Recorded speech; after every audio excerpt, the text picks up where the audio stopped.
Hey everyone, welcome to the Dot Dattie Podcast. It is December 10th. I am your guest host, Jay from Jay's Barbershop. I'm here with my very special guest, the creator of the Dot Dattie Podcast, my good friend, the man, the myth, the SMP legend, Joey Dots Saienni. Hey, thanks for having me, Jay. I am happy to be here. Thank you for doing this, by the way. Doing basically an interview of me, but we're having a conversation. That's right. So we're here at the SMP headquarters located on Milltown Road in Wilmington, Delaware. Sits about 30 yards behind my place, Jay's Barbershop. So we are in fact neighbors, and I'm very thrilled to be here. Thrilled to have you. So thanks, Joe, for switching roles here, going from the interviewer to the interviewee, sitting on the hot seat and letting me pick your brain. Yeah, when we were talking about this, so for those who don't know, who haven't seen the episode, I had went to Jay's Barbershop and I've been bringing my kid to Jay's Barbershop since it opened. And then me and Jay connected and we decided we wanted to do a podcast, and I went into your shop. We set that all up. I think it went really well. You liked it. And then that was back in April? Yeah, I think you're exactly right. Yeah, you're absolutely right. And that makes me think back to how we originally met. So before we met personally, I had heard of you. So I come back to work one time and one of my barbers says, "Hey Jay, Joey Dots was just in here." And I was, trying to think, and he described you to me. And he said, "Oh yeah, he's got the podcast." And it intrigued me a bit. But not long after he had mentioned that, of course, automatically, they read our thoughts. You popped up on my feed, and your podcast was awesome. And since then I became a big fan of not only your podcast, but of the many different facets that you offer. Thank you. Thank you for saying that. In terms of, not only the podcast, huge fan of the way you run your SMP business. Also the big fan of the way you run your social media, all that kind of stuff. So I've learned a lot from you. Yeah. Thank you for saying that. I mean, you have a super successful barbershop as well. So Jay is no stranger to success. The dude is killing it. I mean, he's absolutely dominating. Once you moved, I'm sure every barber within a 10-mile radius was like, "Oh crap, this dude, he's got this huge place now." The old 7-Eleven that's converted into, it's all blacked out now. It's beautiful shop, and everybody knows who he is. Everybody. I was telling you a personal story, and I won't go into too much details, but I was talking to somebody recently, and they're like, "Oh, Jay's Barbershop," and I was like, yeah. I knew exactly who he was referring to. I was like, "Yeah, that's my neighbor." We were talking offline. And just to share with everyone how much of a good guy Jay really is, before this started, everyone's setting up the production. Me and Jay go to Dunkin' Donuts. I see my friend's dad, Brent, shout out to Brent Robertson. I see Tom Robertson there, and he's with his they're all retired, so they're hanging out at Dunkin' Donuts, eating and bullshit. And Jay was like, "Hey guys, you ever, I know your barbershop." They had been there. Jay hooks them up. Each of them, $25 each gift cards to get free haircuts. He gave away $75 just right in front of me to these random strangers he had never met before. I just thought that was so cool. That's funny. And during that conversation, it put a couple things into perspective. So we're sitting there and, like Joey said, he introduced me to these gentlemen, and the gentleman brought up a good point that I hadn't even thought of before. Whereas, so I am in the hair removal business, and Joey is in essentially the hair replacement business. Yeah. Creating hair follicle replications is what Scalp Micropigmentation is. Yeah. That's right. And that leads me to ask you. So in terms of SMP, because you've been very successful with your business, Delaware SMP, tell us, what exactly is SMP? Good question. So Scalp Micropigmentation, what it is it's the process of replicating hair follicles over a series of sessions to create the illusion of a thicker, fuller head of hair, or in many cases, recreating the hairline. So if someone has thinning hair or a bald spot, we can fill that in to make it look a lot thicker and fuller. Or if they're bald like me, we can recreate their hairline to make it look like, hey, this person chose to shave their head versus succumbing to baldness. The main goal with it is to reframe the person's face so you're not just looking at the top of their head.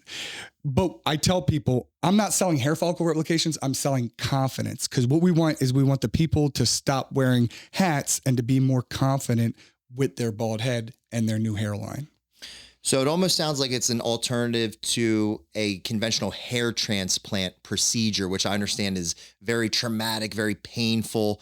So it is an alternative to that. It gives people with thinning hair a different option.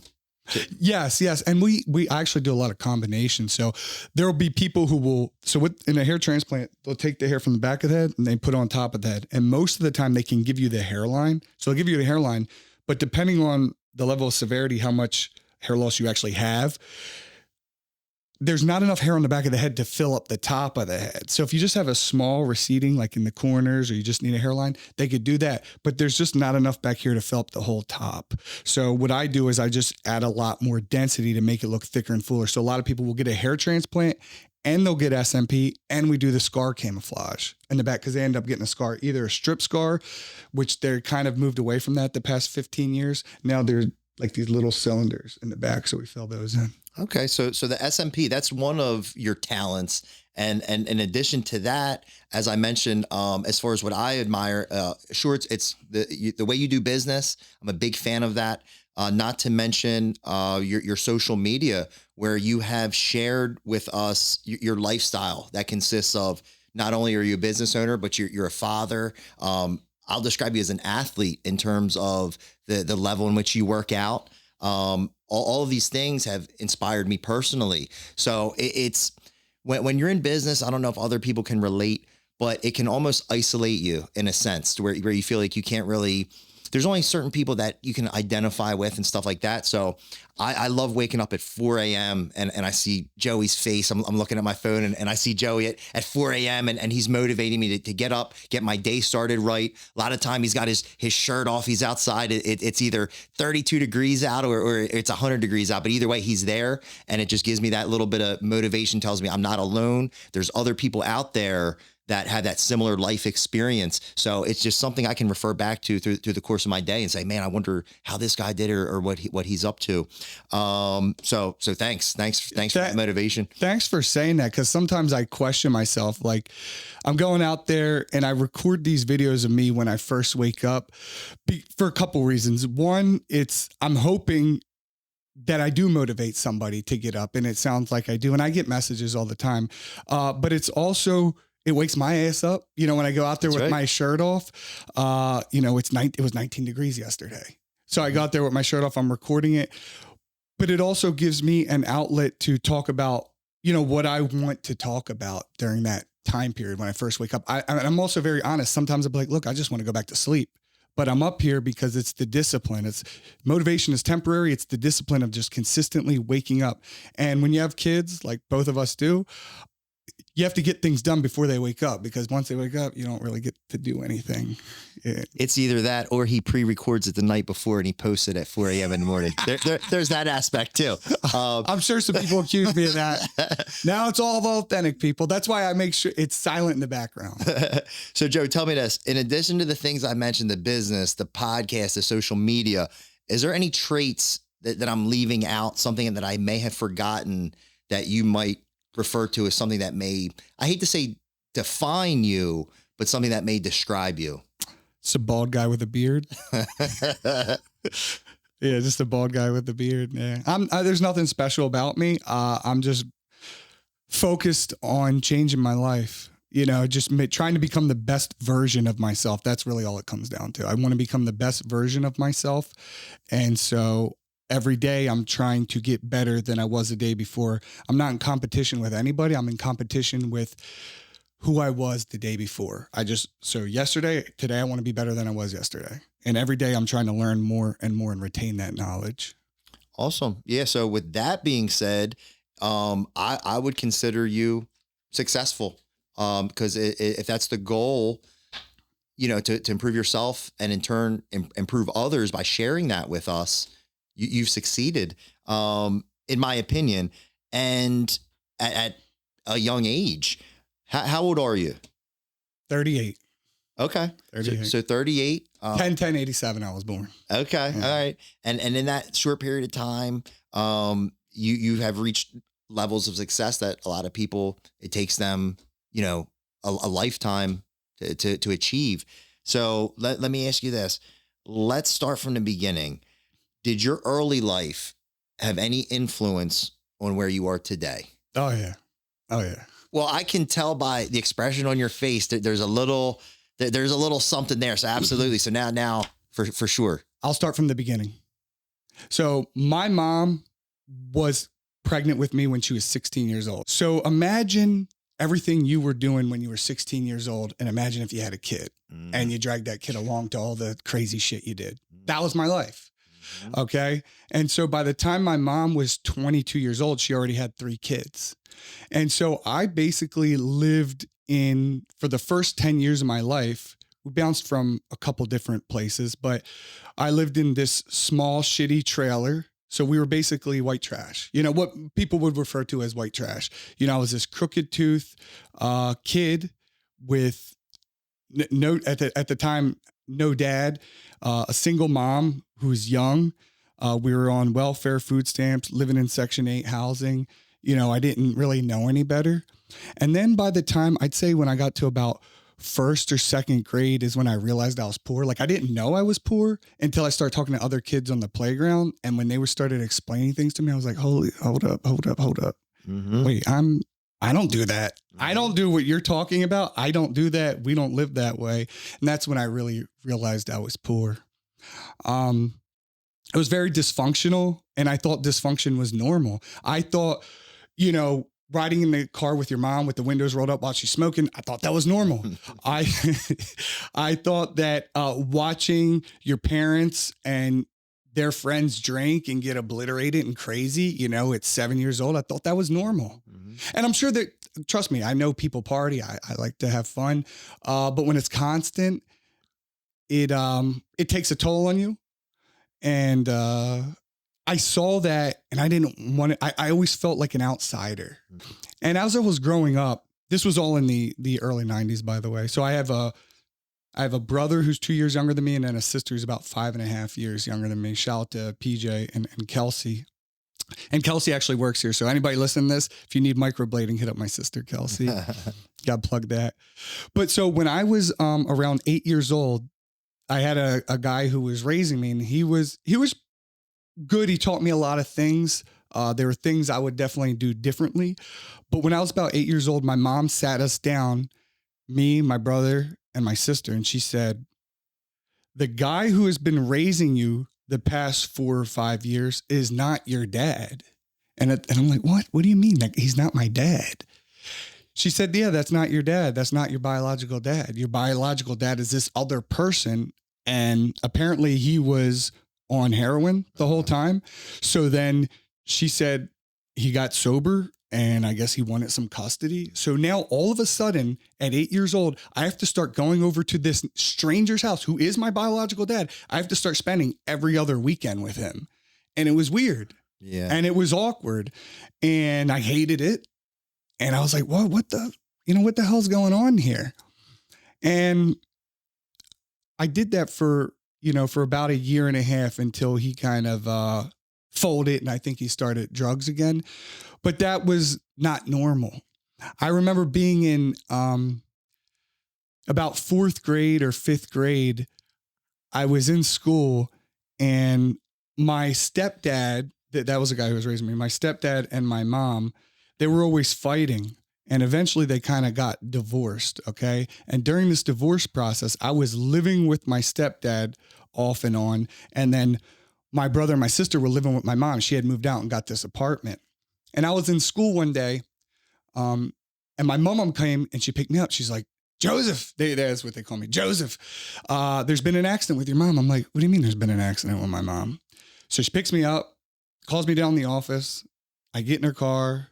I have no idea what's going on. She's like, come with me. And so we drive to the hospital. We get to the hospital, and we finally get up to the floor, and I see my mom laying down, and she got all these tubes coming out of her mouth, right? She got all these tubes. They're pumping her stomach. My mom had tried to commit suicide. My mom had taken a bunch of pills because she had a lot of trauma as a child. And then she had a kid, at 16 years old. So there was obviously a lot going on there. She had her own demons, I'll say, that bothered her. So my mom tried to commit suicide. But when I'm 9, 10 years old, looking at my mom, all I can think is, why don't you want to be in my life, Mom? What, you're going to sit there and try to kill yourself? What am I going to do? What are we going to do? I was so devastated, and it hurt, it hurt a lot. And I was probably the only one who could really understand what was going on, because my brother, he was only 7 or 8. My sister was so young, she didn't know what was going on.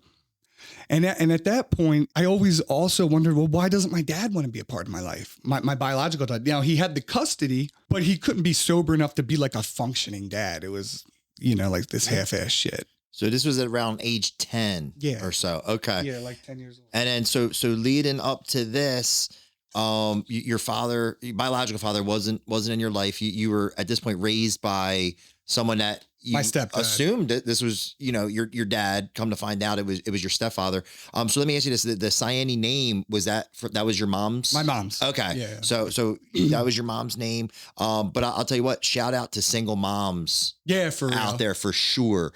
And same thing, I can relate to that. Raised by, single mother, and did what she had to do. And I use the expression, we didn't have much, but we had what we needed. And you and I, we had a conversation earlier where I attribute part of my, lack of a better term, grit. I attribute a lot of that to, not having much as a child, and knowing that if I wanted something, I had to earn it.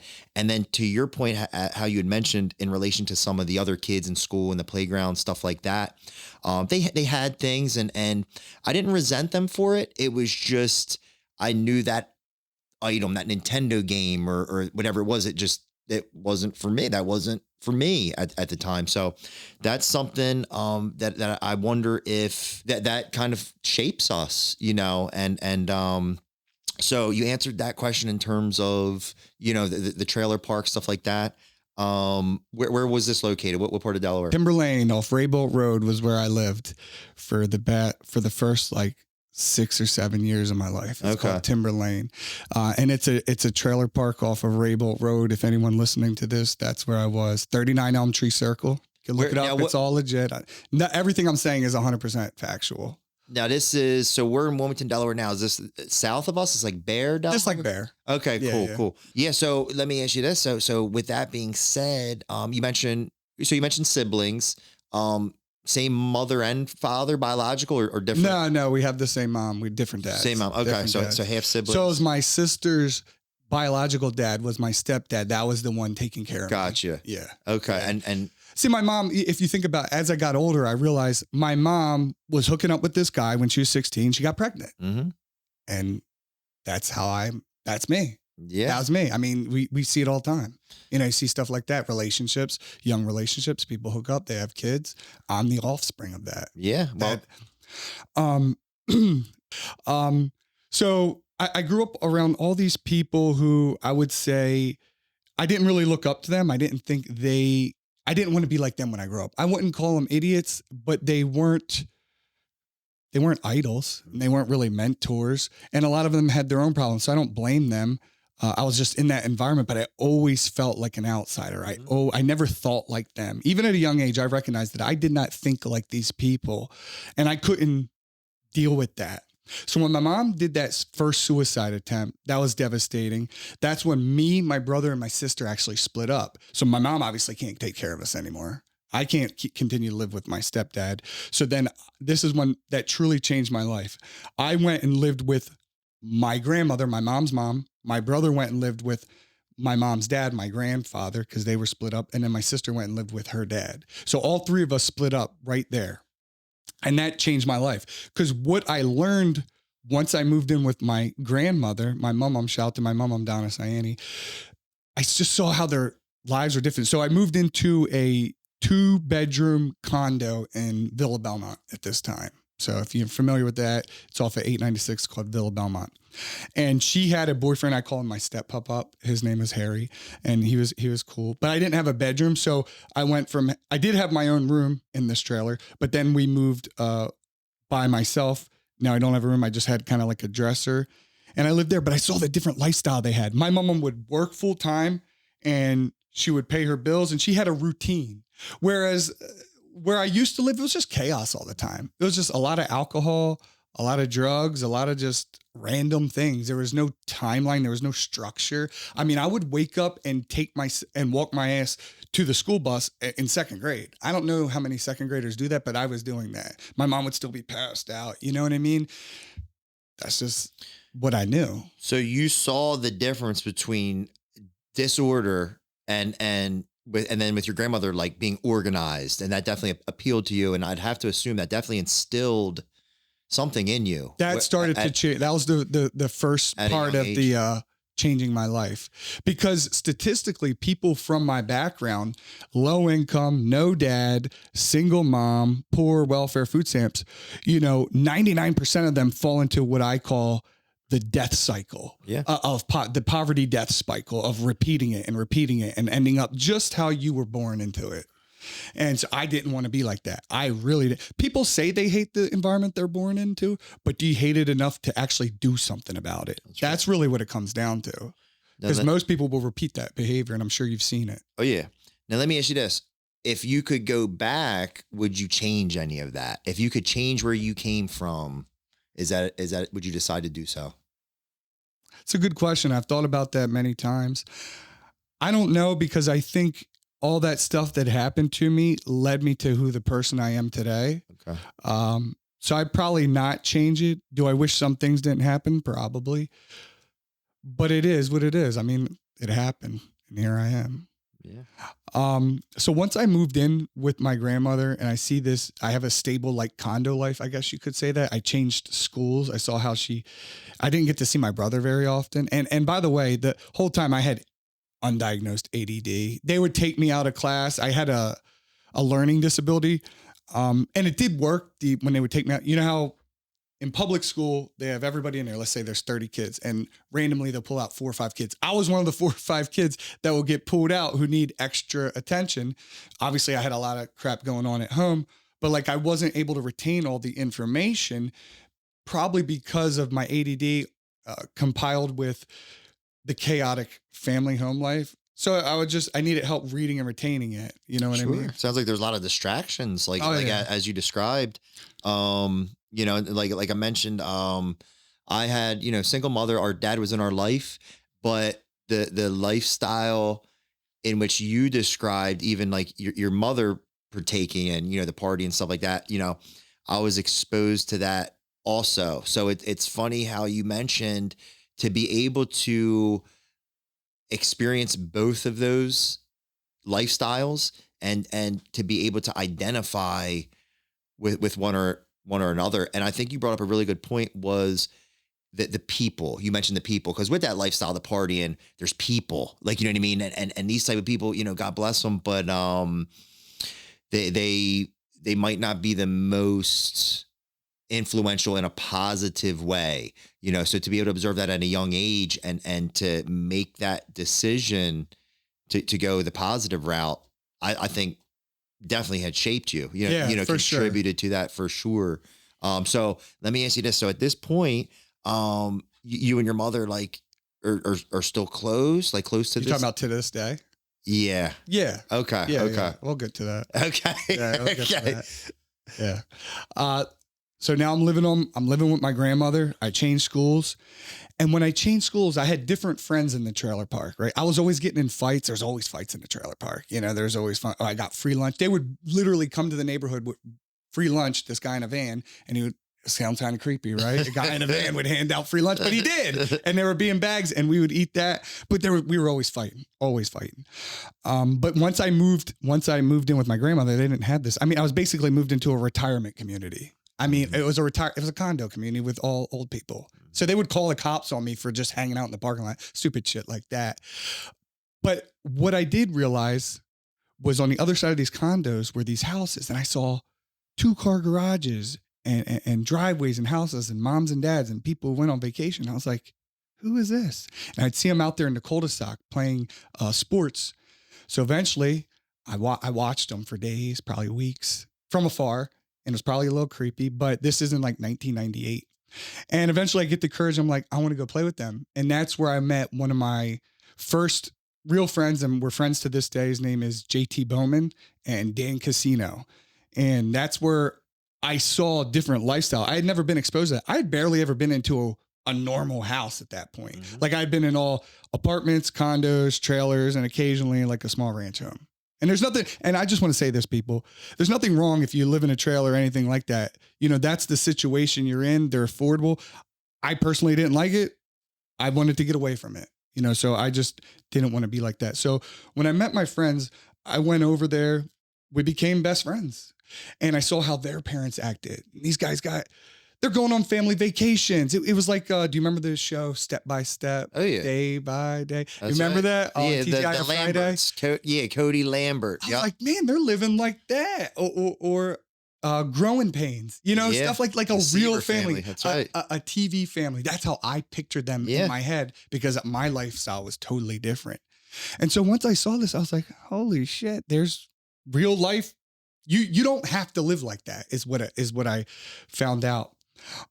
And that changed my life. So now I get into middle school. This was like 6th grade. Then eventually I go on to 7th and 8th grade, and I don't really get in trouble. I'm doing okay. I'm struggling. I get by. I'm like a C student, but I wanted to graduate high school. That was my goal. You know, that in the back of my head, I always wanted to graduate high school. That was a big goal for me. So spent about 3.5 years apart. I would see my mom. She was on and off again, drugs. But eventually my mom gets sober, and then she wants to move back in. So this was about the summer of 2001. Me, my grandmother, my mom, now my brother's back. We all go and move to a new trailer, a nicer trailer in a different neighborhood, in a different area. And we moved to Waterford, if anybody knows where Waterford's at. And that's off of Pulaski Highway. And so I moved there in 2001. And now I'm away from my friends. We would spend all day together, you know, for the last 4 years. Me, JT, Dan, Alston, McCall, and Nate, all those guys, they're still my friends to this day. But I wanted to hang out with my friends. So now I'm in high school and I want to hang out with my friends. My friend Dan's like, I'm joining the wrestling team. So I'm like, okay, I'll join the wrestling team because that means I get to hang out with one of my best friends. And what wrestling taught me discipline. It taught me hard work. It taught me to push myself even when I'm tired. I hated it. I really hated it, but it was a great stepping stone for me. Also during the 9th grade is when I made the mistake of, they were building this structure behind my friend's house, my friend Dan. And we would go hang out at his house, and we saw their building. We could see the studs and everything. This is massive. It's like 4 stories high. We had heard that if you take fire extinguishers and spray them on something, it would freeze stuff. So we broke into this building at 14 years old.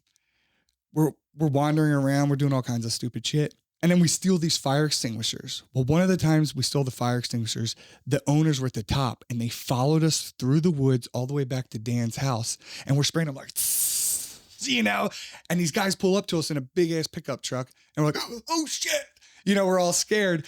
And he goes, get in the car. And we're like, for what? He's like, we know you stole that from our building. And we're like, no, we didn't. And of course, we eventually caved. They took us back. And what do you think they did? Well, let me ask you this. Was it the guy that used to hand out the lunch in the white van?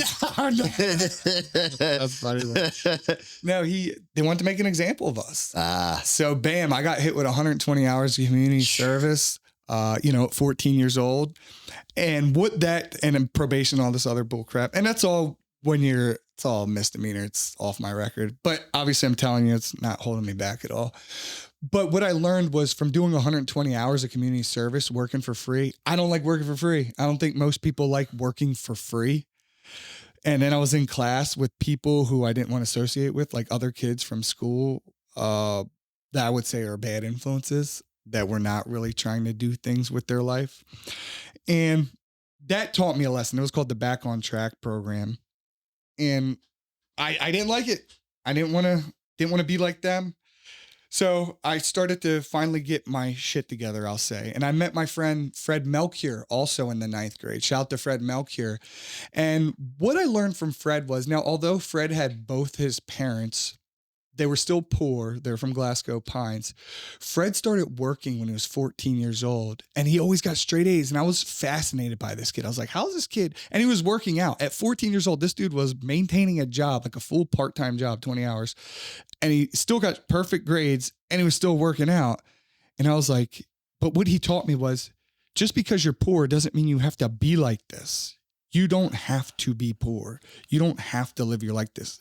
So what I learned was, you mean all I have to do is put in a little bit of effort, and I don't have to, succumb to my conditions that I was born in?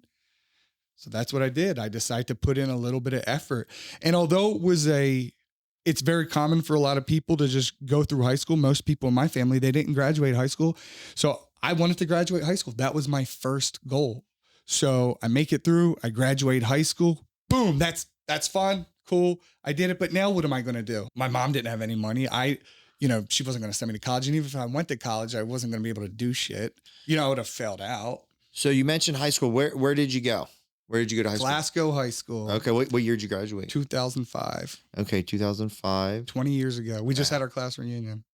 And then after that, did you end up going to college at all? So after I graduated high school, I had a decision to make. And I decided that I needed to learn more about myself, and then I needed to get away. And since we were poor, I didn't want to live in that trailer anymore. I decided to join the Navy. Okay. I joined the U.S. Navy, and the Navy is just one part of my journey. I wasn't one of those people who was like, I want to go kill terrorists or anything like that. It was completely personal to me. I was poor. I didn't have shit to do. I didn't have nowhere to go. I needed to escape, get free travel, so I joined the military. And I recommend it to anybody who's in that situation to do that. You won't regret it. And that taught me more discipline. It gave me confidence, and it gave me the ability to be independent. The Navy taught me how to be an independent, contributing member of society. Mm-hmm. And that was huge for me. Was that your first job, or that was your first real job? You had other little jobs before? My first job was at McDonald's. Okay. So you experienced that? Yeah. Yeah. People's Plaza. Worked there for like 8 or 9. I worked at American Eagle in the mall. I worked at Subway and Texas Roadhouse. So I had about 4 jobs. Sure. Before that. Okay. Awesome. Yeah. And I imagine you learned from all of them. I encourage everybody to work jobs where not only are you serving the public, but in the food industry. Yeah.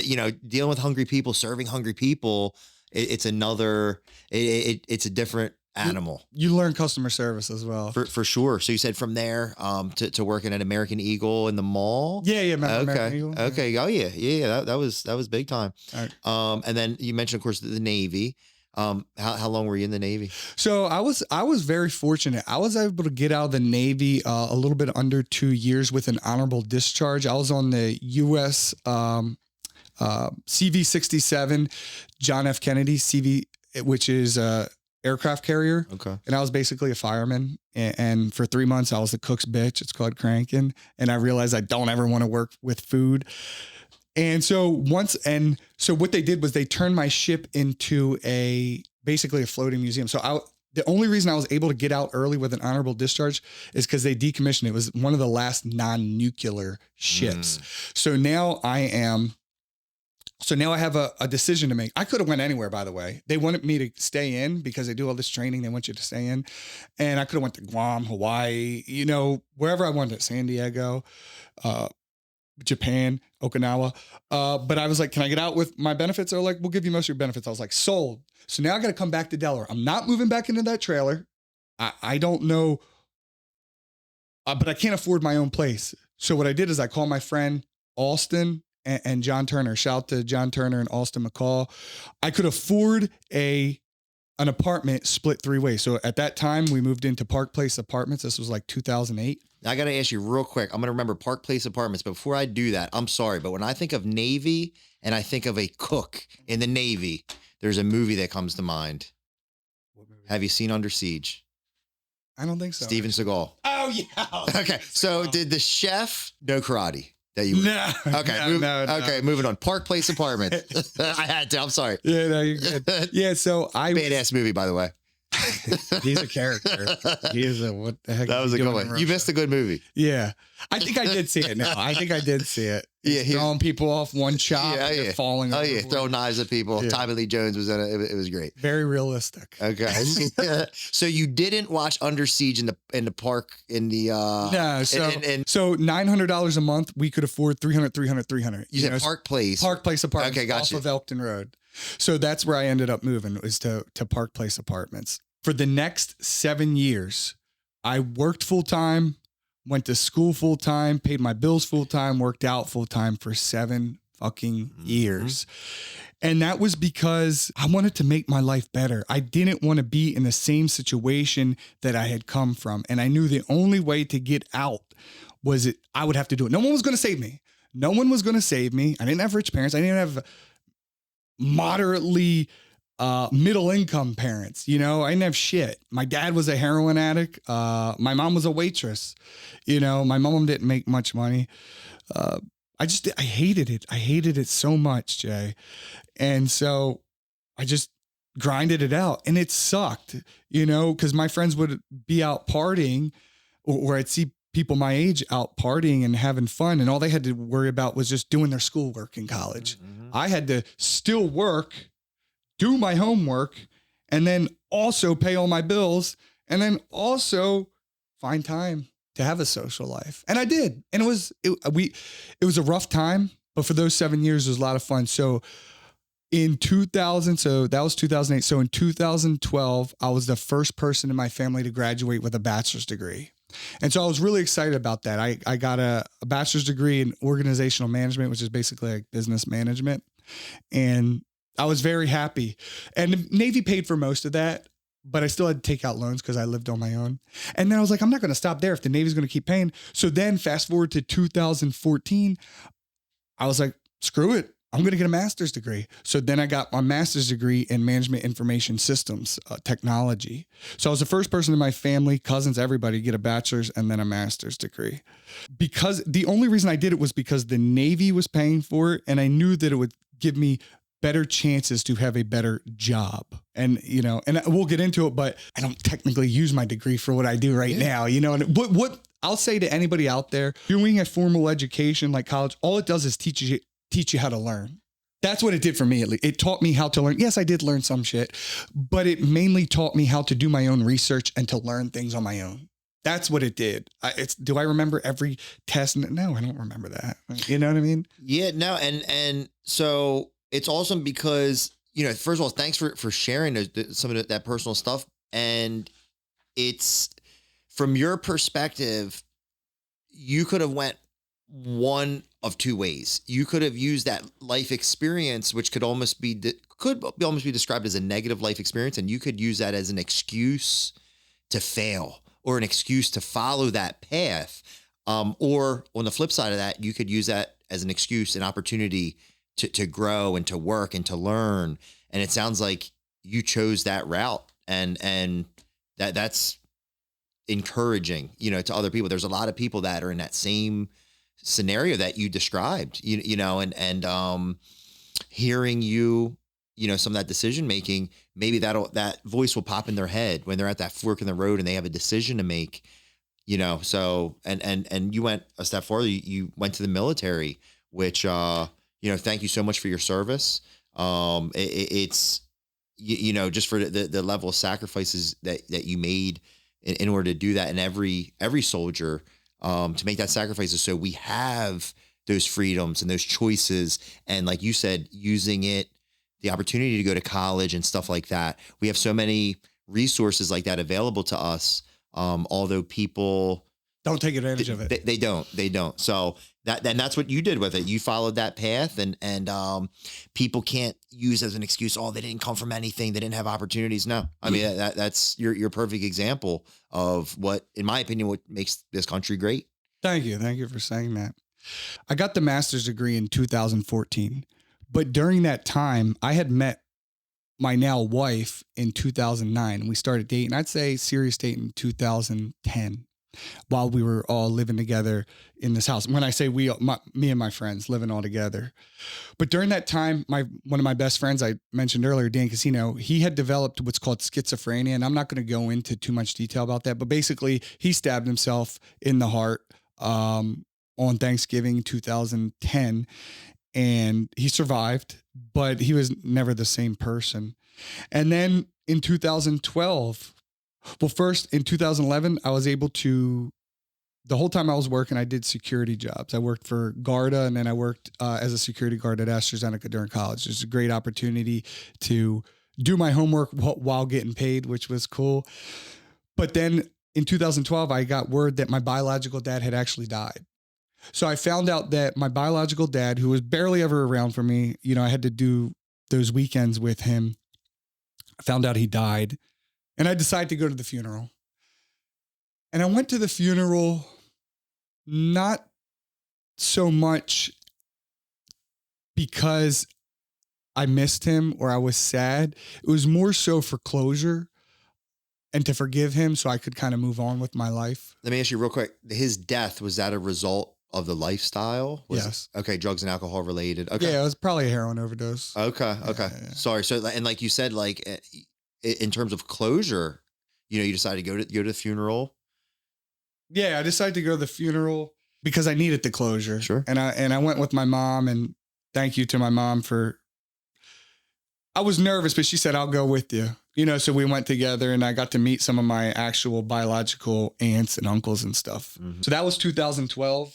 And in 2011, and I know I'm jumping around a little bit, but it's just the timeline. 2011, I start this job at an engineering company. All right. So I worked there for about 2.5 years. And then in 2013, I got recruited by JP Morgan Chase, which is one of the biggest financial institutions in the world. So I was really fortunate in that, getting pulled in at 25 years old to go work for one of the biggest companies in the world. And it wasn't a retail job either, you know, and not there's anything wrong with it. I was in the towers, you know, I was in the towers in the credit card capital of the world here in Delaware, you know, with the big boys, and, you know, wearing a tie, wearing all that sort of thing, going in meetings, you know, doing real work. And that was really cool. That was a great experience for me. And I'll go into kind of what led me to where I am now. But during that whole process, I mean, in 2013, me and Brittany broke up for a little bit. You know, when you're a young couple, I never planned on falling in love. It just kind of happened, you know, kind of just happened, and things happened, and we had broken up for a little bit. And during that breakup time, my grandmother, who basically took me on and raised me like my mom, you know, since 5th grade, she died. And the way she died was so random. At least to me, it was random. I think she like kind of kept it a secret that she was getting sicker and sicker. She didn't want us to know. She died at 63 years old. That's young. And so my mom could not control herself. So I was at a bachelor party in Atlantic City, or September 15th, 2013. We're driving back. I get a call from the doctor at this hospital in Philly. Hey, your grandmother's here, Donna Saienni. You might want to stop by. I'm like, why? I'm all hungover. And they're like, this might be the last time I see you. I'm like, what? It caught me off guard. So my friend Austin actually dropped me off on our way back from Atlantic City to this hospital. And while I'm there, I see her. She basically had sepsis, and all her organs failed, and they were keeping her on life support. And my mom has like 9 brothers and sisters, by the way. So it's a big family. Anyway, my mom couldn't compose herself. So I had to be the one when this blue light's going off, you know, and they got the doctors on top, and they're going clear, like just like the movies. And they're doing blue. Yeah. And she's coding, and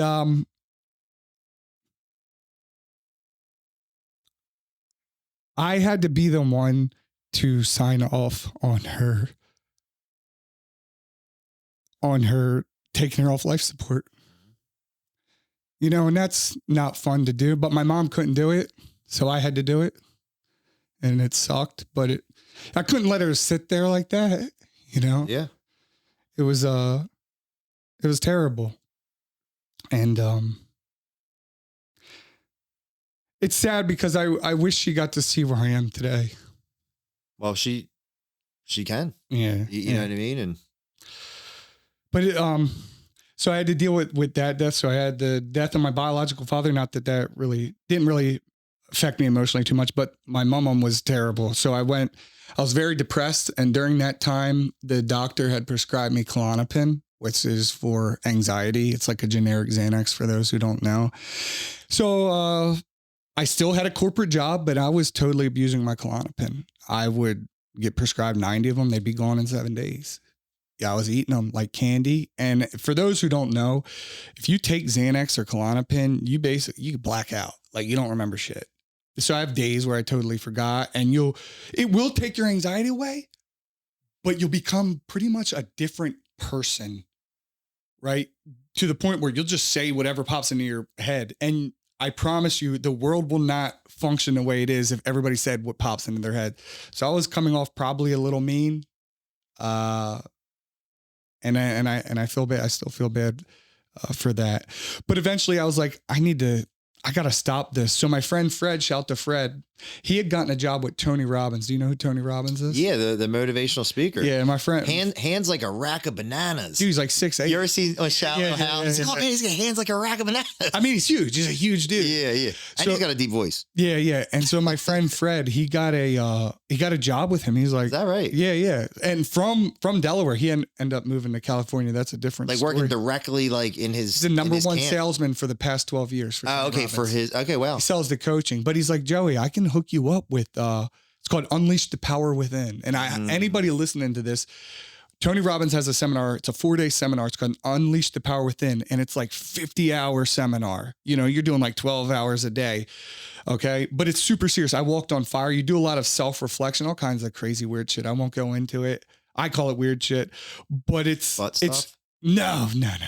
It's all personal reflection. It's all like personal reflection. It's these huge seminars. I walked on fire, dude. I walked on these fire coals like 10 yards. And during that time, I thought about how my mom died. I thought about how I was abusing Klonopin, but I was still managed to maintain my corporate job. And I thought about how I had lost the girl that I was dating for 3 years. And during that time, I realized I want the family that I never had. I wanted to create the family I never had. I'd always wished to have a dad and a mom and a house and go on vacations and all that sort of thing. And I knew Brittany wanted that, but she wasn't just going to take me back because I was, when I was on them Klonopin, I would say crazy shit. So your wife now is, yes, that's what I'm talking at the time about. And you guys had broken up and stuff like that. Yeah. And I just want to say, like you said, that's what you wanted. You wanted that family. I've seen you with your son and it's beautiful. I mean, it makes me, it's the way you are with him, to answer that question. If that's what you wanted, that's what you have. So everything that's leading up to this it wasn't for nothing. Yeah. And it was a personal journey. So I knew Brittany wasn't just going to take me back. I mean, I was a F up, I was an okay boyfriend, but I said, I crossed the line, I'll say a few times. And I take full accountability. I'm not blaming abusing Klonopin or anything or being drunk. I take full accountability for my actions.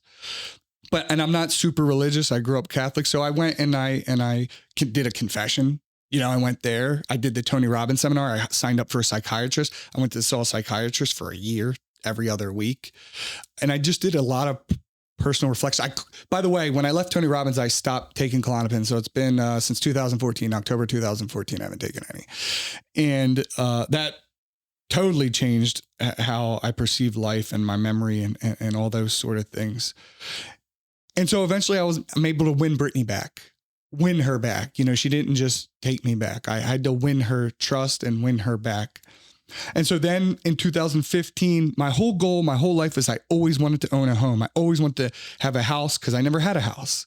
So I bought my first house in 2015. And then I flew out to Santa Monica, California, and I proposed to Brittany on the Santa Monica Pier. And then in 2016, we got married. That was awesome. And then also in 2016, I decided that I was, that Back on Track program that I had went to, that I was telling you about. As a kid, right? For stealing fire extinguishers. I was like, I want to talk to those kids in the class. I'm going to tell them my story. So I started volunteering. It was actually in 2014, I started volunteering once a month talking to these kids. But 2016, I started to get more serious about it. So I signed up for this program that JP Morgan offered called Toastmasters. And what Toastmasters is, you want to become a competent communicator, they call it, a competent communicator. And it's to use your words effectively. It's for public speaking. It's like a public speaking training course. And you write your own speeches, and then you go up there in front of all these people, you give your speech, and they grill you. And they said, your body language was terrible. You're talking like this. Your hands are closed. You said 15 times. It's brutal, man. They're basically roasting you in front of everybody. But if you take what they say, you can actually improve the way you communicate with people if you're listening and if you're receptive to feedback. But most people don't want to do that. The number one fear year over year, public speaking. Above death, above spiders is public speaking. And they're like, Joey, you're good at this. Why don't you compete? So compete, what is it? So they entered me into this, what's called a humorous speech contest. So I'm thinking of it like stand-up comedy, right? And so I write this 7-minute speech, but I didn't have it memorized. And so I finally get up there in front of it. There's like 100 people, and I'm giving this humorous speech, and I'm looking in the audience, and I did so much practicing beforehand. And I had actually given a speech the day before at a high school in Middletown, but it wasn't a humorous speech. It was something completely different. So my brain was all jumbled. And so I locked eyes with Brittany in the middle of my speech, and I had a brain fart, and I'm like, oh shit. I forgot. And I knew that she knew that I had forgot my lines, and I wanted to run out of the building and run. I'm like, oh my God, it's embarrassing. When people are staring at you, 100 people staring at you and you're giving a speech, it's terrible. But what I did was I jumped off stage. I grabbed my notes, and and I just read through it. And you know what? They all clapped, and I was able to power through it. So I finished that, and I was like, you know what? Humor speeches ain't really for me. So then they were like, why don't I continued to become more of a competent communicator, practice. And in 2017, they wanted me to enter into the International Speech Contest.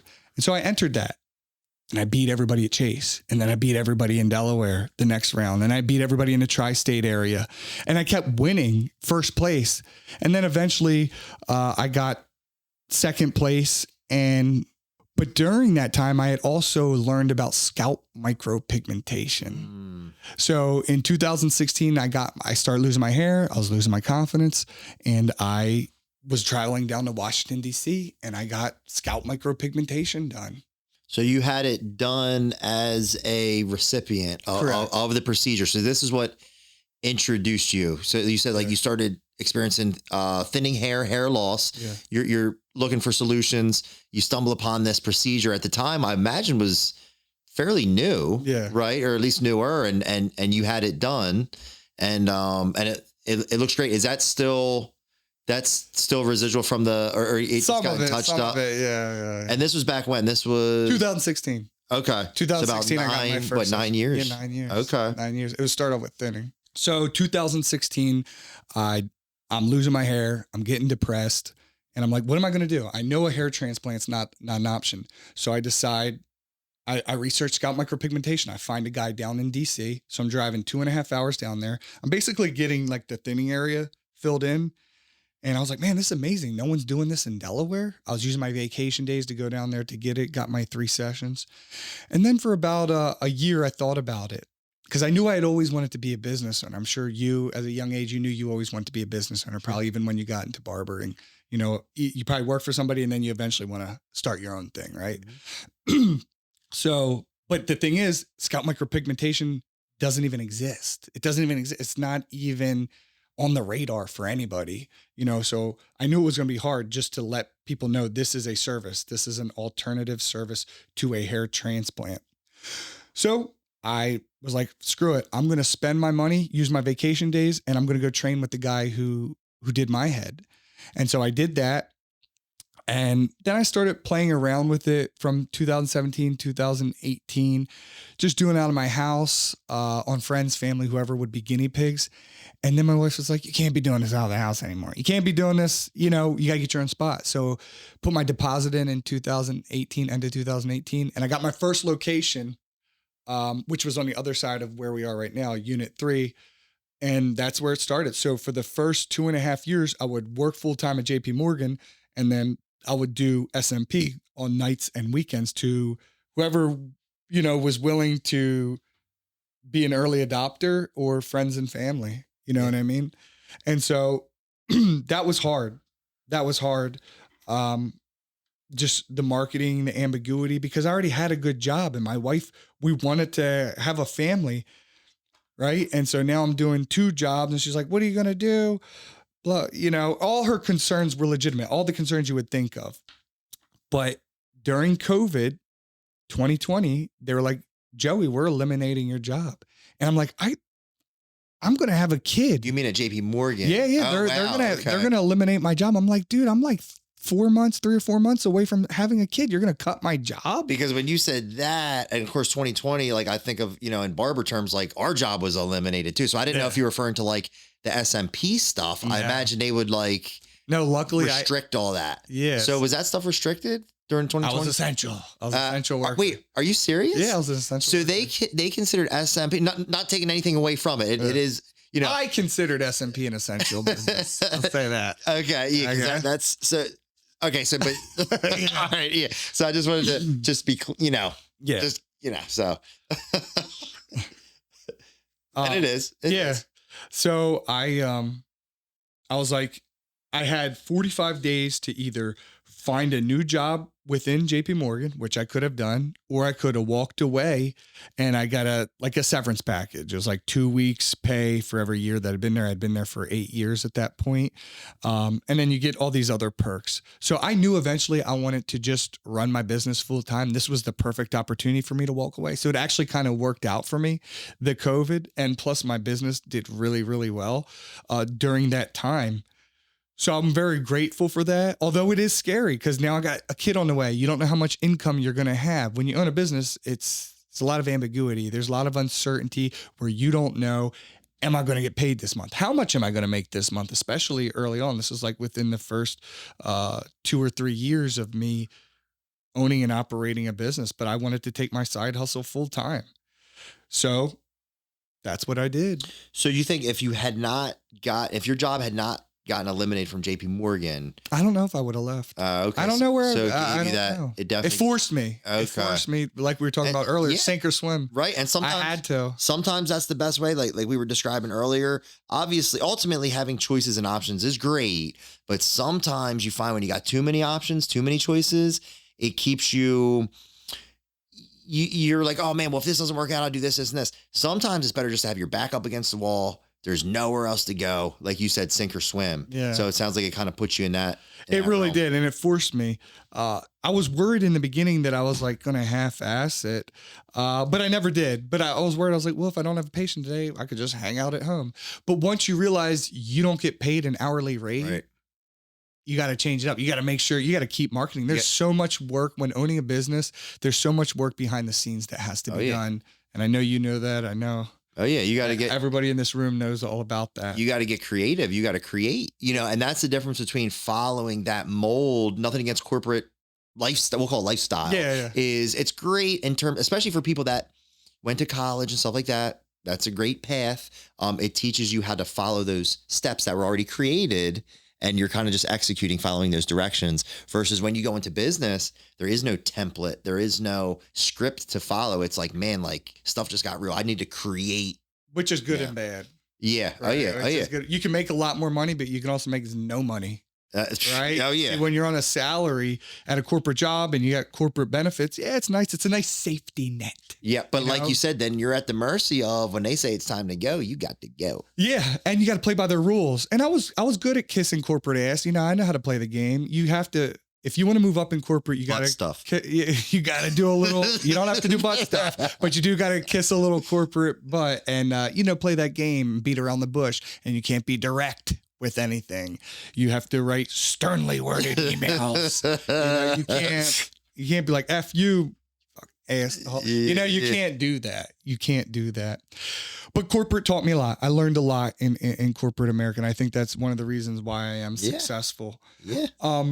So at the end of 2020, what was that? It was November 2020 was my last official day with JP Morgan Chase. So I've been a business owner surviving on my own for 5 years. Okay. So I think I'm past the big hurdle, which is cool. But back to, 2020, November 2020, I'm done JP Morgan. That's no longer a safety net. My son is now born January 7th, 2021. So about 2.5 months after that, my son is born. And I'm like, I can't I don't get maternity leave now. I don't get to spend those. So I was back to work 3 days after my son was born, and I didn't have any prior kids. So I had no idea what to do with with an infant. I mean, that was a big learning curve for me, being a dad, but I'd always wanted it. I knew what I signed up for. It was a strategic move for me. It was a big strategic move. And the reason why I waited till I was 33 years old to have a kid is because my mom had me when she was 16. I didn't want to repeat the cycle. I just was too worried about that. So now I'm a full-time entrepreneur, but just to backtrack just a little bit, in 2019, I sold my first house and I was able to buy a bigger house. And so now I have a bigger house, 2-car garage. I got a pool, I got land, all this sort of thing.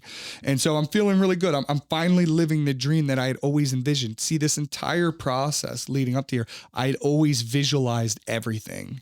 People call it manifestation, whatever you want to call it. Manifestation is not real unless you're willing to put in the work. Day in, day out. Yeah, you can manifest it. You can visualize it and you can write the goals down. But until you become creative and you're persistent and consistent and you keep pushing yourself, and when an obstacle comes, if you're not thinking of ways around it or pushing through, you're not going to manifest whatever it is you want. You have to push yourself, and it's going to be uncomfortable, and you're going to have to do shit you don't want to do. But that's the only way you're going to be successful. So then comes, my business is doing well. I have a kid. Now it's May 2022. My landlord tells me, hey, Joey, you can't rent here anymore. You can't rent here anymore. It's not anything I did wrong. It was the dentist next door. He's knocking down the wall. He's expanding his practice. He's adding another 1,200 square foot. To his office. So I was like, shit, what am I going to do? With moving, it's a pain in the ass to move a business. You got to tell everybody, you have to redo the full, meet code specifications for the state. But it gave you an opportunity because I think you told me you purchased this place. Yep. Okay, good. So you went from renting to purchasing. Yeah. So I decided I'm going to buy this. So fortunately, I was able to get, shout to Dominic, the maintenance man for Heritage Plaza. He convinced the people who own this considered a condo, even though there's a basement, this unit, to sell it to me. So I bought the condo May 2022. We did the renovations, had to drop a lot of money on that, but it was worth it. So now I own it. Then fast forward to, while I'm working here, we'll say, when you're working for yourself, how it is. You're dependent upon, or at least for me, dependent upon me working is how I get paid. So when bad things happen, if I take off work, I'm not getting paid. So my friend who I met, who I told you had schizophrenia, he ended up dying in February 2023, my best friend. And I'm not going to go into it too much because I'll save that for a different video. But he died. And I felt like I couldn't really mourn the loss the way that I wanted to. This was my best friend. And so I had to come to work and I just had to suck it up and do it. I had to get paid. Right. So then we fast forward to now. It is October 2023. And this is when the birth of my daughter happened. And so the birth of my daughter was different than the birth of my son because I already had one kid. You have 2 kids, right? You have 2 daughters. 2 girls. That's right. But when my daughter was 3 months old, she was born, 2 years ago in October. she started turning yellow, and we're like, why is she turning yellow? Why is she turning yellow? All she's doing is drinking breast milk. So long story short, my daughter Carmela, she got jaundice because her bilirubin levels were high. So we went to Nemours Hospital. It's a children's hospital here in Delaware, and they're explaining everything. And basically, after all these tests, we were there for 4 days.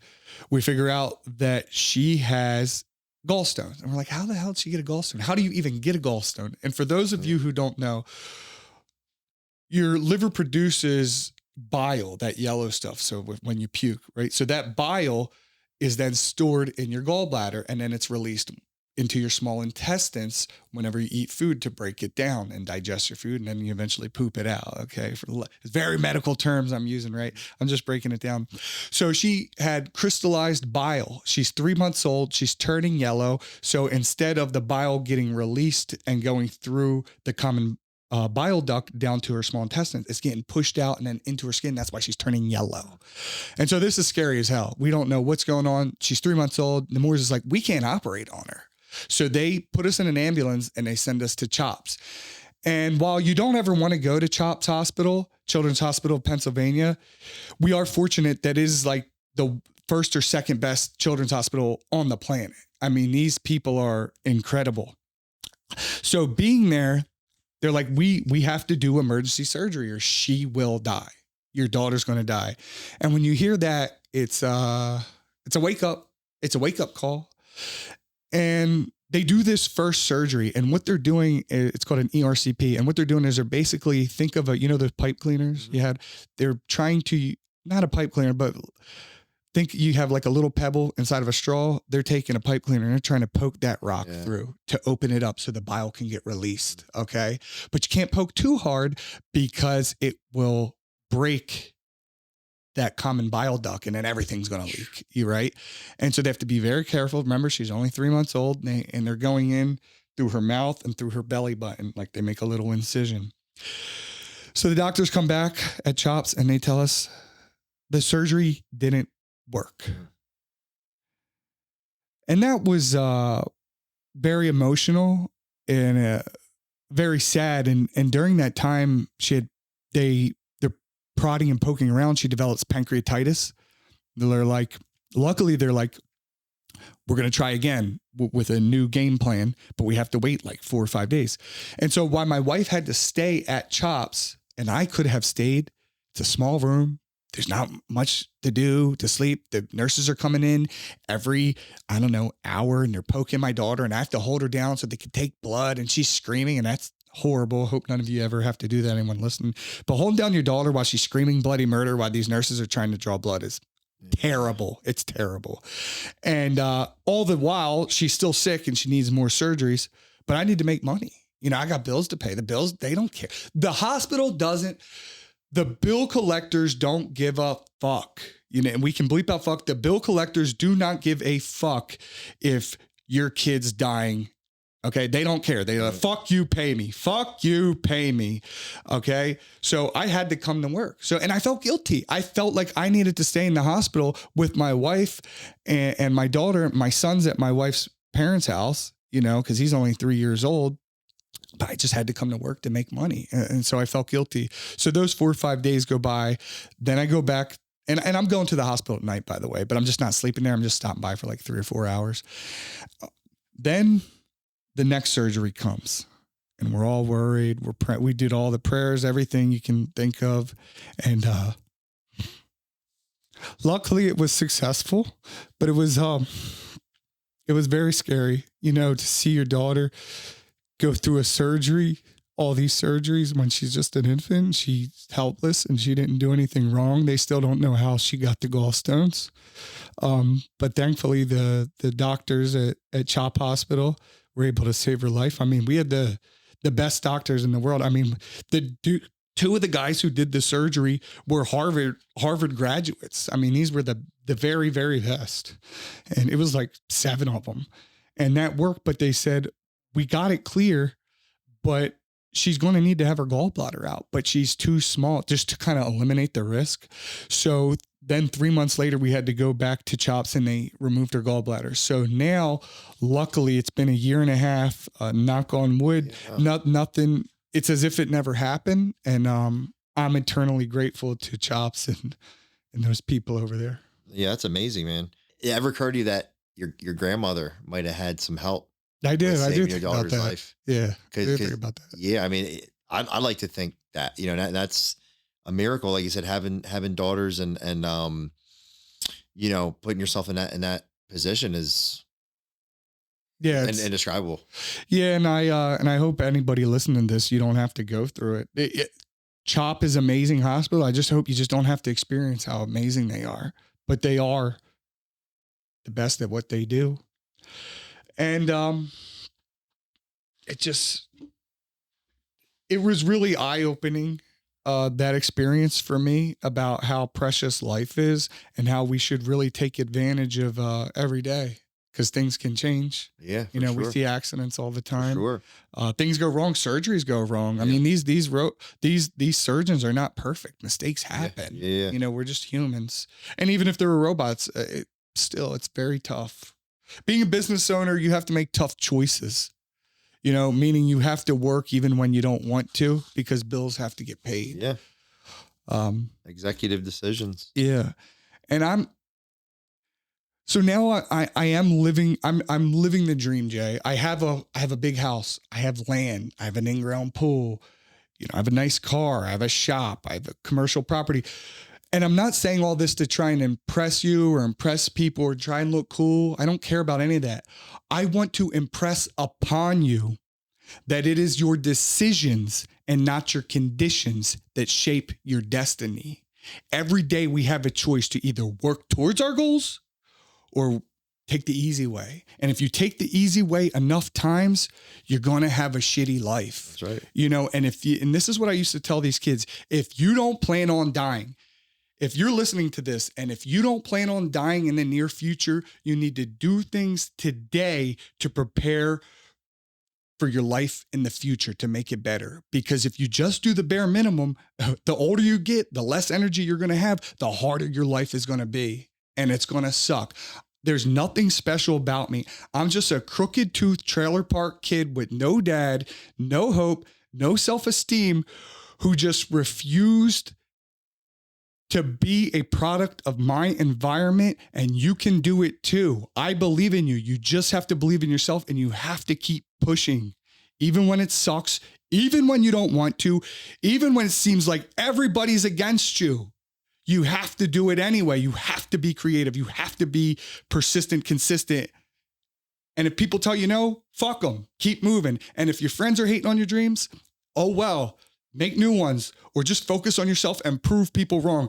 The greatest thing you can do is all the haters that you have is to prove them wrong. Frank Sinatra said, it's the best revenge is massive success. Yeah, so the more you succeed, the better it's going to feel. And it's better. And the more successful you come, the more it radiates, and you help everybody around you because they want to step their game up because they feel uncomfortable around you. And I'm sure you've experienced that. Yeah. Yeah, for sure. Absolutely. And like you said, you can use it as a motivator, you know, the best way to, you know, just keep pushing, you know, and just don't quit, you know, grit, you know. It really is. I'm so thankful that you wanted to do this podcast with me and hear my story. And I really am.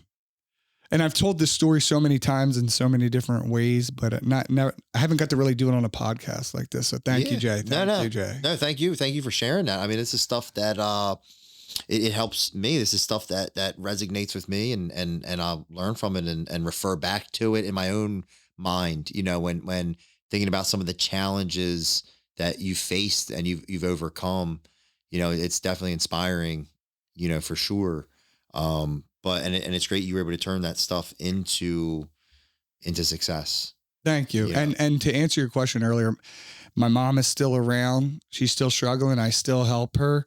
You know, she just had a rough life. Yeah. She just had a rough life. So I try as best as I can. I wish I could pay all her bills, but I can't afford that. But you know, I've been I'm paying a lot for a long time. Yeah. And I'm not saying that to try and I'm just telling you my reality. This is my life. Sure. You know, I'm not going to abandon my mom. You know, although she feels guilty for a lot of things from when we were kids. I don't blame her, because the older you get, the more you realize your parents are just human beings and they make mistakes as well. And they have their own demons that they're dealing with from their parents or their grandparents. Yeah. Well, and like they say, and I know you've reposted this a couple of times, where it's like a lot of the time your parents are growing up with you. Yeah. You know, type of deal, which is true. And we don't know that as kids, but then like thinking back when, as you mentioned, it's like, man, my mom was, like you said, 16 years old when she was pregnant. That's a kid. It's wild. You know, but it as bad or as interesting as it was, think about it, could have always been worse. It could have. Like, you know what I mean? Worse. And you know, the fact that she was that contributed, you know, to your life, and some parents don't even. Yeah, there are so many horrible stories out there. The more you read and stuff, this is just my story. This is just what happened to me. Yeah. You know, and this is how I got to where I am. I mean, now let me ask you this: you did refer to the term, the diagnosis ADHD, the acronym, and they like to that term gets thrown around a lot, and I think a lot of people identify with that. And I think that certain tendencies, because I was branded with those same acronyms, you know, I have my own opinions about that, because I don't think anybody likes to be labeled, you know, and refer to that as kind of like a disorder, a disease. It's different. It's not like, and here's not my argument against it, because it helps sell a lot of pharmaceuticals and stuff like that. But, and again, I'm allowed to say this because I was branded with that. But sometimes I question, I'm like, man, is it really like a disease? Like, if they were to test my blood, does it come up? You know, like I think you're awesome, but if I test your blood, is it going to come up awesome? I don't know. Same with ADHD. It's kind of like, all right, well, if they test my blood, does it come up positive for ADHD? But anyway, what?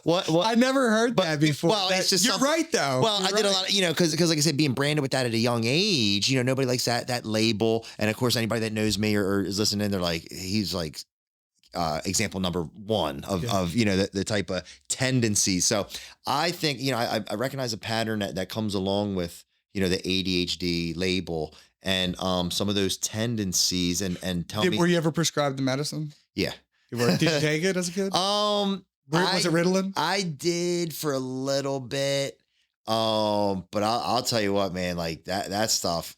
Yeah, to each his own. But that stuff, it wasn't for me. You know what I mean? It definitely there's a market for it. That's for sure. I didn't like it as a kid. Yeah, I mean, Made me a dull boy. Yeah, I mean, my thing is to each his own. I probably shouldn't, you know, speak too much on it, but the fact that they give it's amphetamine. You know, I don't think giving it to kids is wild. Right. The fact that they will, you know, prescribe amphetamines to children. To like a 7-year-old. Yeah, that's debatable. So I'm not gonna, you know, get into too much, but you can kind of detect where, you know, my opinion is in terms of, you know, amphetamine.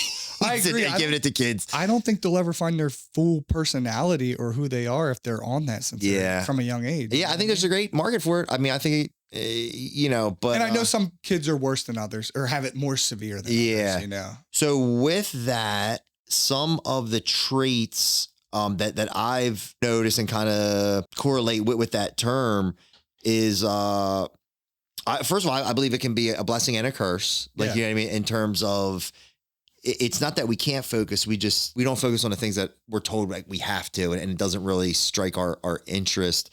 OCD, like, would you describe? I would say when I was younger, I've had any like obsessive compulsive, like that type of stuff. I know that's like there's like a common link there. You know what I mean? Yeah, I never really thought about it too much, but yeah, as a kid, I wanted to be a neat freak. Okay. Well, yeah. Well, there you go. And then I know, and I don't know if this has anything to do with it or not, but again, I'm speaking vicariously through you. Mm-hmm. Like, you know, that's why I'm kind of like, you know, but in one of your previous podcasts, I know you referred to yourself as a germaphobe. Is that so and saying doing what I do now? Yeah, I'm a germaphobe. So when I get home, I'm wearing gloves and everything, and I'm basically tattooing hair follicle replications on bald heads. A little bit of blood comes out, but I don't want to pick up my daughter with the same clothes that I was touching somebody's head with. Sure. It just, grosses me out. Yeah, no, same. I've been referred to as a germaphobe a time or two, and just because. And you guys don't even wear gloves when you cut hair. And just because I wash my hands about 80 times a day, hey, if that's one of the defining characteristics that makes me a germaphobe, so be it. Yeah. You know what I mean? But that's not a bad thing. I almost like to. It's almost like sometimes I question, that tendency, and I think it's almost like a control thing. It just gives you one thing I can control being clean. Yeah. Like, I mean, if there's a certain, it's a way to just kind of regulate, stuff like that. Not to mention, some of the senses on I don't like my hands feeling like they have any type of grime or film on them, anything like that. So, but it's funny because listening to one of your podcasts, I know you referred to yourself as that, and a lot of people would, a lot of people wouldn't, come to that term. No shame in my germaphobe game. Yeah. So, and then I'm a TV guy, referred to a couple of different movies, but when I hear germaphobe, remember like on Seinfeld? Remember the show Seinfeld? Yeah, of course. Do you remember the character Putty? He was a germaphobe. There was an episode where Kramer was, he decided one day, he's like, man, I love being in my bathtub. I'm going to do multitask. I'm in the bathtub. I'm going to make food. I'm going to prepare food, and then the character Putty gets introduced. He was dating Elaine at the time. And he had this necklace with a symbol on it. And they questioned him. They said, what is that symbol on your necklace? And he said, it's a germ. Like that was it. He had like a little germ symbol there, but it cracked me up when I saw you refer to yourself as a germaphobe. And then let me ask you real quick, because obviously we're running low on time here, and we're both. We got all the time in the world. So let me ask you real quick, in terms of your interest in business. And again, I might be living vicariously through you. I might be asking you some of the questions, seeing if I get a similar answer to as I would answer. But would you describe your interest in business as a passion or an obsession/addiction? I have to be successful in business or I'll fail. I have a huge fear of failure. Okay. I would say I have a huge fear of failure, and I don't want to let all those people be right. Everyone from my childhood who called me an idiot or stupid or, said I was not going to be shit. I want to prove them wrong. I'm going to continue to prove them wrong. In fact, I want to rub it in their fucking face. Okay. So it's not so much a passion or an obsession as much as it is a vendetta. Sure. I mean, that's a great way to put it. But to your point, and you just reminded me of something, speaking about fears, and in a minute, I want to ask you about some certain strengths and weaknesses you might have. But in terms of that, as far as you said, a fear of failure, let me ask you this. I've referred to myself in times of having a fear of complacency. Yeah. You know what I mean? Just a fear of being just stagnant, being too comfortable, to where once you're too comfortable, you start to, you lose that hunger, you know what I mean? And you get kind of complacent. An analogy I use is like, it's almost like taking your eye off the road. Once you get so comfortable driving, and some of these cars are kind of like that. Like they drive so smooth and so fast, it's very easy to take your eye off the road. And we all know when that occurs, accidents kind of happen. So would you describe yourself as having a fear of complacency? Yes. Although I've always tried to get to the point where I can be happy and comfortable and complacent. David Goggins says when you become, David Goggins. Yeah. So Goggins says when you become complacent, that's bad. You're too comfortable. Sure. You got to always be hungry for more, and you got to have that beast inside of you. Yeah. He calls it the dog. Eye of the tiger, baby. Yeah. You have to have that dog inside of you that you always want more. And it's not that you're being a greedy person because you want more. There's plenty out there for everybody. Everybody can eat. Yeah. You just got to go get your piece, but you're going to have to fight for it. That's right. So I'll never be satisfied, and attribute that to both ADHD and, I probably have some type of addiction gene, right? Okay. I don't know if those addiction genes are real or not, but instead of being addicted to drugs per se, I'm addicted to success, where I just want to keep doing more and more, become more and more successful, and take on more and more challenges. Yeah. And we got to find that balance, especially between having the family and stuff like that.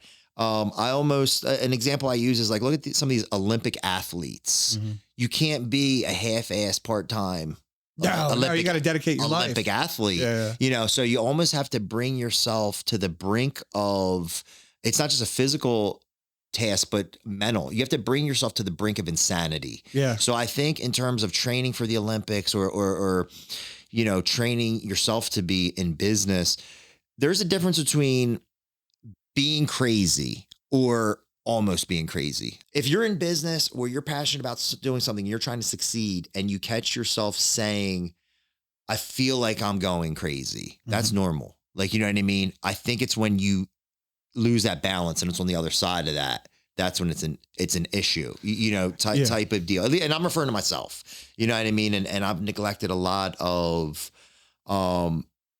it sounds harsh to say I've neglected my home and my family, not to the point where it's like true neglect where it doesn't have what it needs, but it's when you decide at some point in your life to devote 100% to something, it's tough to kind of cram all that in. You know what I mean? So every successful person struggles with that. Yeah. But you're 100% right. If you're not fully dedicated, you're not going to win. You have, you know, you can't have 1 foot in, 1 foot out. You got to go all in. But it's really hard to find that balance between being a provider and business owner and being there for your family. And I'm still learning. You know, I have 2 young kids. I don't work on Sundays. I don't work on Saturdays unless they're going to pay me extra. Sure. Because it's a lot of it comes down to time management. So I manage my time as best as I can to my ability. Yeah. You know, so the better you are at time management and you stick to the time management and you're realistic. Don't say it takes me 7 minutes to get somewhere if it takes you 13. You gotta really factor those types of things in. That was another trait to the ADHD that I had put down. I know at one point, I don't even think you told me on the podcast. I think we were speaking personally just amongst ourselves, and you had told me as a result of the ADHD that you just get organized, like it almost to like not combat the ADHD, and I loved that. I loved hearing you say that because it puts such a value and such a priority on being organized and structured and how much that plays into, you know, being successful. Yeah, because there's so much uncertainty. So at least if you're organized, you can plan a little bit better. Sure. Yeah, and you can prepare just a little bit more than if you were disorganized. Sure. It gives you that little bit of that advantage. That way you have a plan. You know, I heard that from somebody that I consider a mentor of mine. I don't know if they know they're a mentor of mine. It's not like a formal mentorship. I don't know how many formal mentorships there are. The true mentors are the ones that they don't know they're teaching you. You know, it's just based off observation. And I asked them one time, I said, well, you know, basically, how do you do it? And it's just like, first you have a plan. You got to have a plan. You got to be organized, you know, that type of thing. And something else that they said, it was kind of a different topic than this. They said, being nice is nice. In other words, be nice to people. You know what I mean? And what's the saying? Like you get more bees with honey. Yeah. And it's true. Yeah. You know, so, but no, so I think that's cool. But how do you do your work-life balance? Because you have 2 kids and you have a lot of employees and a lot of people depend on you. So I use that word and it sounds very harsh and it is. I use the word neglect. I'm not proud of that. I know what you mean. I'm not proud of that. So I'm not saying he neglects his family. Correct. It's not intentional, blatant neglect. It means that there's things that I would love to do and I yearn to do, you know, as a family and stuff like that.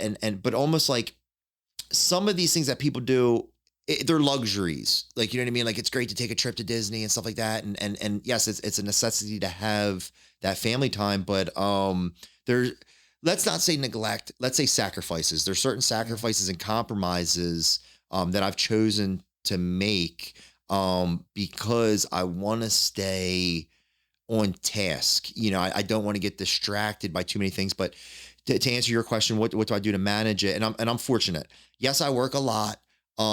But the shop closes at 6:00. I'm home. I'm home at 6 every night. I'm either at work or I'm at home. You know, those type of things. I am off on the weekends. And this goes back to what we were saying, you know, the soldiers in the military, why I give them so much respect is sometimes I'm like, man, I feel like I'm not seeing my kids enough. Imagine these guys overseas, man. They don't see their kids. Not only do they not see their kids for 6 months, guess what? When I don't see my kids, I'm not not seeing my kids and getting shot at. They're Yeah. getting shot at. They're working 24-hour shifts for 6 months straight. So sometimes I put myself in their position when I think I have it tough and stuff like that. I know I'm extremely fortunate. My family's happy. They're healthy. I'm just grateful for the little things. I'm grateful I get to see them as much as I do, although it might not be as much as I'd like, you know. So, but that's very important. Otherwise, what do you think you could improve on, Jay? In terms of I guess your time management with your family? When I'm physically with them, also being mentally with It's hard them. So to turn your brain off, to switch from business mode, because you might have a bunch of problems and fires you got to put out. And now you're sitting with your kids. Yeah, it is. I could have more patience. I would describe myself, and this is what I had, you know, wanted to talk about being, you know, self-aware and being very self-aware, and some of these things I'm not proud of. It's just, it is what it is. But you know, love my family to death. It's just, we got to feed them, you know, we got to work. And we also got to remember, you know, we use the term success a lot in society. We use the term success and we associate that with money. And we need to remember it's not about money. There's a lot of rich people that are miserable. Oh yeah. You know what I mean? But you know, for minds like you and I have, a lot of it's not just about money, although I think that we try to tell ourselves it is. It's about stimulation, I think, because we need to stay occupied.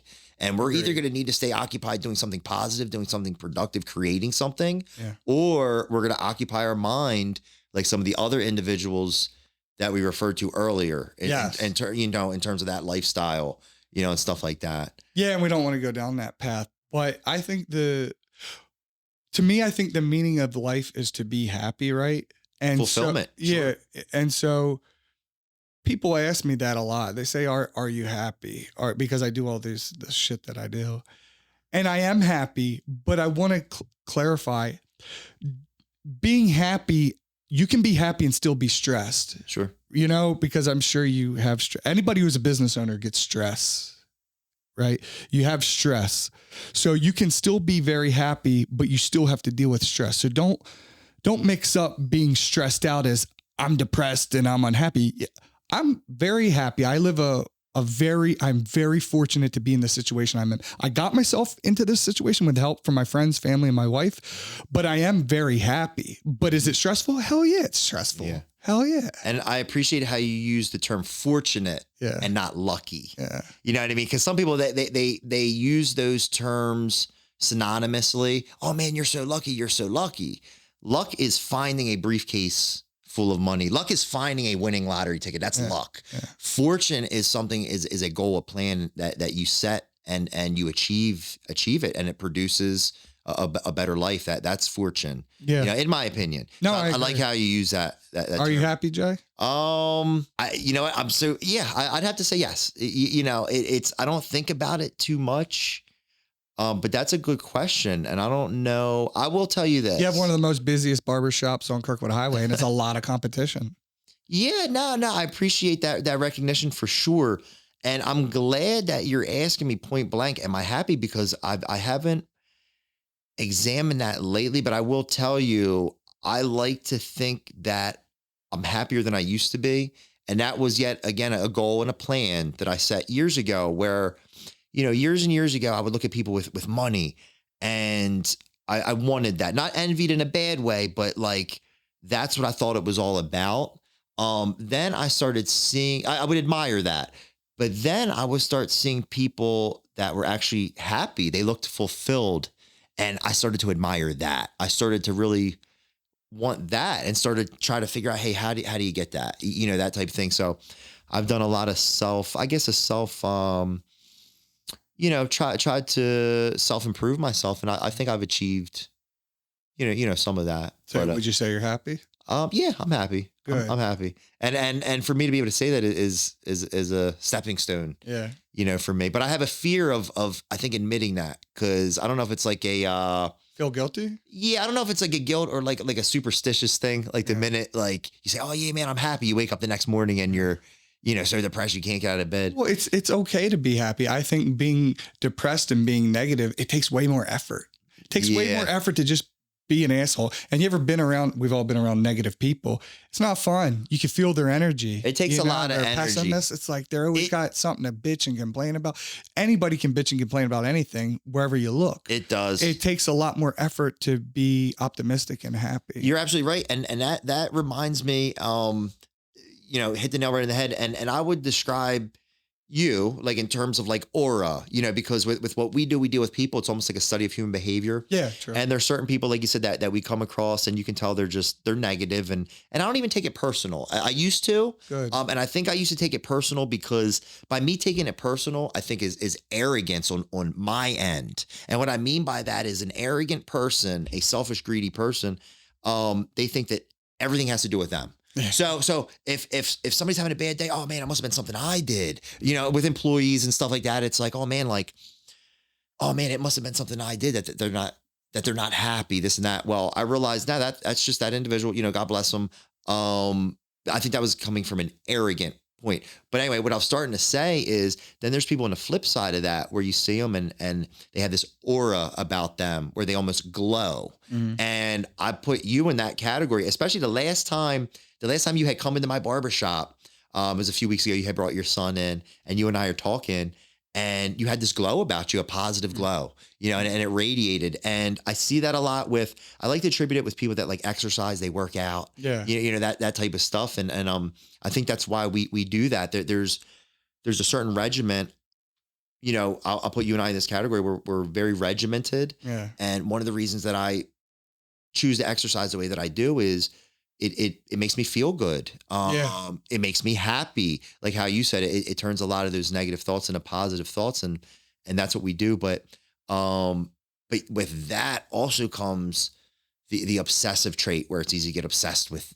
that, and then get so regimented. We feel like we have these guns. You get anxiety because you get these guns held to your head. It's like, man, I got to work out, but I got to do this and I got to, manage time, like you said. And I think what it comes down to though, is there's 24 hours in the day for everyone. Yeah.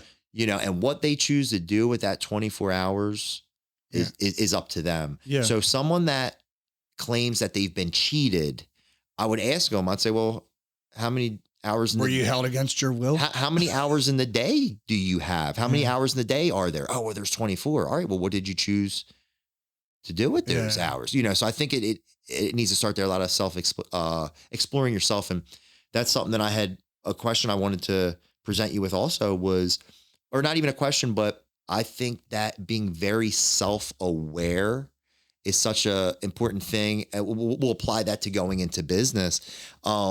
Knowing yourself, knowing how you're going to react in certain situations is key. Because it's very important. I think some people don't plan that way. And, they get into something with the false expectations. They think it's just going to happen. Or they think, oh, no big deal. Well, if that happens, I'm resilient enough. Well, you really got to know yourself, not just in business, but any venture that you embark in life. Like you really have to really think and calculate. Yeah. I'd like to add to that. I think a lot of people just straight up lie to themselves. They straight up just lie to themselves because it's uncomfortable to think about the truth. Well, I am this way because I'm being lazy or I want to sleep more, whatever the case might be. So I think if you're brutally honest with yourself and you look in the mirror and you just accept the bad decisions that you have made, it's easier to get past that to make your life better. Like I made a lot of mistakes and I still continue to make mistakes. But I own up to it. I take full accountability. You look in the mirror and I say, look, that was me. I fucked up. That was my decision, but that's not going to be me anymore. I am going to now work towards this goal and I'm going to go day in, day out, just grind and doing whatever it takes. And to your point about being happy earlier and talking about wealth. I don't think wealth doesn't buy happiness, kind of what you were getting to. It buys freedom to be happy. There's plenty of rich people that are grumpy bastards. Yep. I mean, I get a lot of rich guys in here. Shout out to my rich customers. Keep paying. Love you. But some of them are grumpy. Yeah. They're grumpy and they're negative and they just hate shit. Right. You, in my opinion, you can't be depressed if you're constantly working towards a goal. So if you have a goal, whatever that big goal is, you want to start a company or you want to work for a company, you want to get a degree, you just break that up into small tasks. And then those tasks, you break it down day by day. What do I have to do each day to work towards that goal? If you're making a little bit of progress equals growth. You're not going to be depressed because you're like, fuck yeah, I did that. I'm getting closer to my goal, whatever that goal may be. Yep. You brought up a good point. And I tell myself this all the time, or I shouldn't.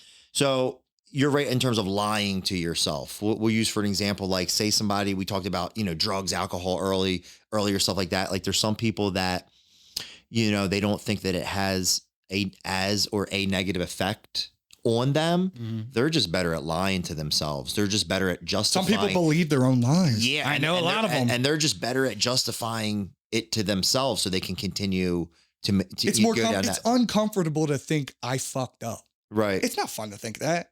It's not, but it is what it is. If you stop lying to yourself, it will get better. Yeah. And hold yourself accountable. You can make a better decision. So, unless you have a legitimate disability, you can make your life better. Agreed. If you're willing to put in the work. So stop fucking blaming everybody else. Right. Or they'll escape with drugs and alcohol. Yeah. And that's what a lot of people end up doing. I'm not saying don't have fun, but don't let that run your life. Don't let that be your entire existence, is getting drunk and high all the time. Yeah, absolutely. I agree with you 100%.